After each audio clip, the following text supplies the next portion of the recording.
You know that feeling when everything is chaos?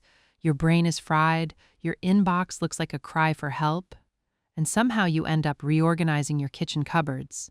Not because someone asked you to, not because it was on the list, just because something in your nervous system went, we need to fix something we can actually fix.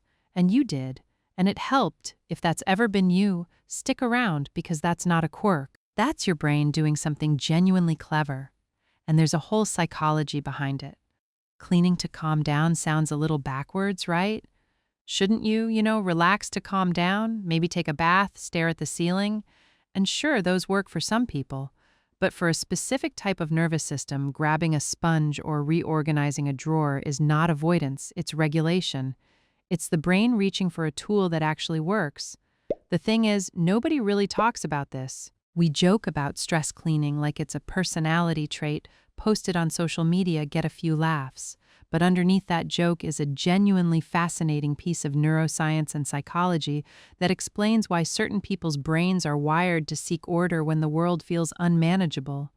Today, we're going to unpack exactly what's happening, why it works, and what it tells you about your nervous system. And at the end, there's a micro win. One small thing you can try the next time things feel like a lot. Let's start with what's actually going on in your environment, because your nervous system is paying far more attention to your surroundings than you probably realize.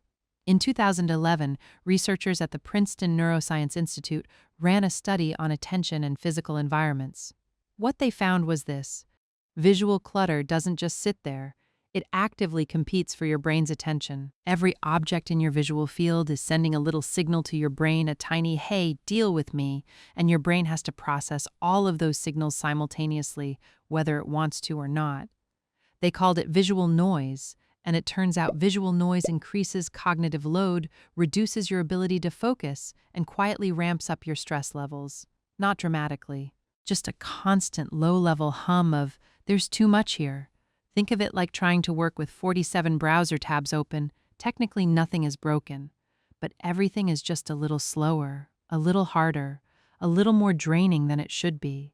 Then, a UCLA study tracked cortisol levels in women across their day and found that the ones who described their homes as cluttered had significantly higher cortisol levels throughout the day compared to those who felt their home was tidy and restful.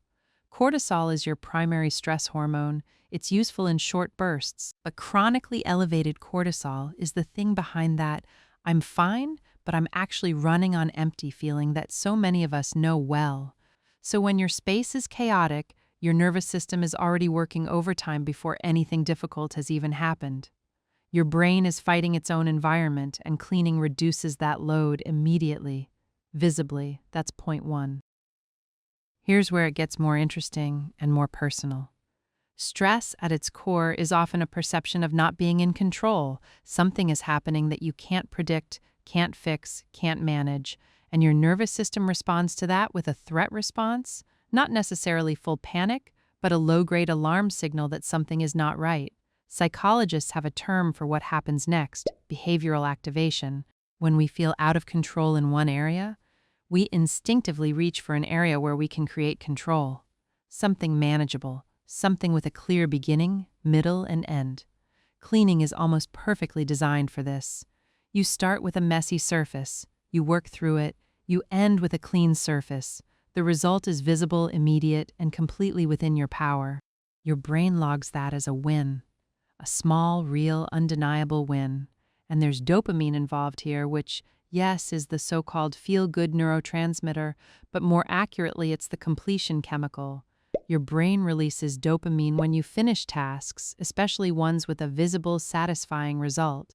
Wiping down a counter and seeing it clean is, neurologically, a tiny hit of, yes, I did a thing, which, when you're in the middle of a situation you can't control, is not nothing. That's actually a lot. This is also why the drawer reorganization happens at 11 p.m. before a stressful presentation. Your brain is not sabotaging you. It's trying to hand you a win before the hard thing. Chaotic in execution, neurologically, completely logical. If this is landing, a subscribe keeps the club growing, and it means you'll catch the next one. A thumbs up genuinely helps more people find this. And if you're a stress cleaner yourself, I'd love to know, is it a specific room, a specific task? Drop it in the comments, genuinely curious. There's another layer to why cleaning specifically works, and it has to do with the nature of the movements themselves. A lot of cleaning is repetitive, wiping, sweeping, folding, scrubbing, the same motion over and over with a clear rhythm and a predictable outcome. Repetitive physical actions have a calming effect on the nervous system. This is well established and it shows up across a lot of contexts. It's why knitting calms people, why walking works when talking doesn't, why some people fold laundry when they need to think. The rhythm of the movement is part of it. Predictable, repeated sensory input actually helps shift the nervous system away from a sympathetic activation state. That's your threat mode toward a more parasympathetic state. That's your, okay, we're safe mode. The body starts to regulate through the movement itself. There's also something that happens cognitively.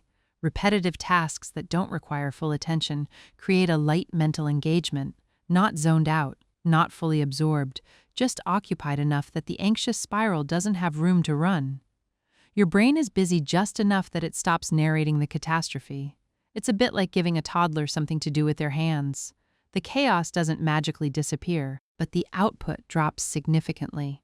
So if this is you, if cleaning when stressed is a genuine pattern and not just a Tuesday night coincidence, it tells you something specific about how your nervous system works.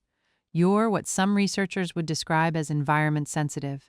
Your internal state is closely linked to your external environment. What's happening around you has a direct and significant effect on how safe your nervous system feels.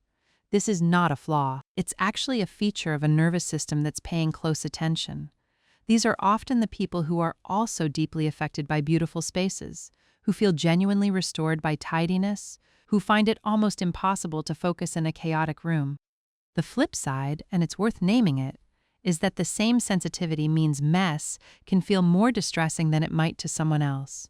You're not being dramatic. Your nervous system is registering the environment as a real input, because it is. What this means practically is that your environment is a legitimate lever for your mental state, not the only lever, but a real one. Managing your space is not a superficial thing, it's a form of nervous system care. A slightly unsexy one, sure, but effective.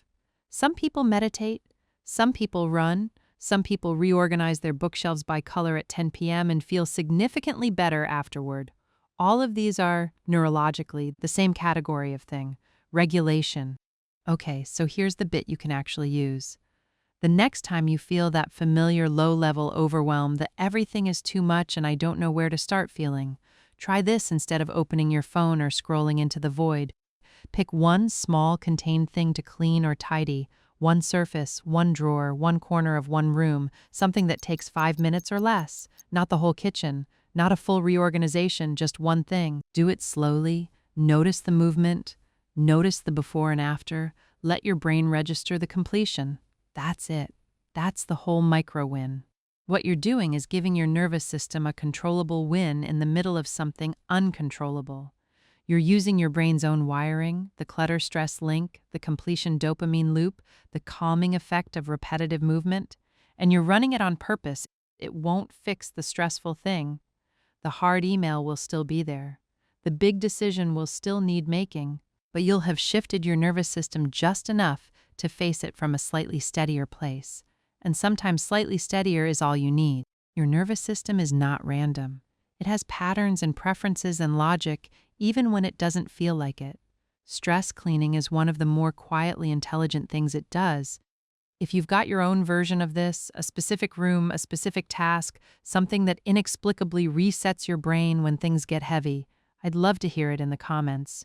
Drop your go-to stress tidy below. There's more nervous system stuff on the channel if you want to keep going. See you in the next one. Micro Wins Club. Small steps towards real change.